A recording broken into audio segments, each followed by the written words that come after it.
Hi అందరికీ. ఇవాళ less than 1 minute నేను 2 రెసిపీస్ చెప్తాను.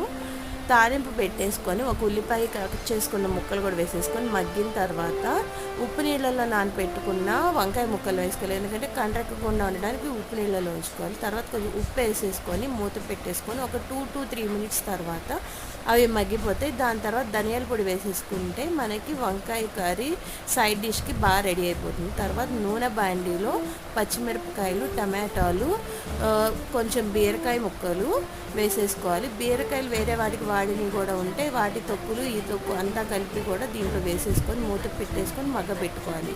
నీళ్ళు వదిలితే పర్లేదు, నీరు వదలకపోతే కొంచెం నీళ్ళు వేసుకొని మగ్గపెట్టుకోవాలి. తర్వాత చింతపండు, వెల్లుల్లిపాయ, ఉప్పు, అలానే మగ్గిపోయిన తొక్కు అంతా కలిపి మిక్స్ చేసేసుకోవాలి. తర్వాత తాలింపు పెట్టుకొని ఆ తాలింపులో ఈ పచ్చడి కూడా మగ్గపెట్టేసుకుంటే బీరకాయ తొక్కు పచ్చడి రెడీ.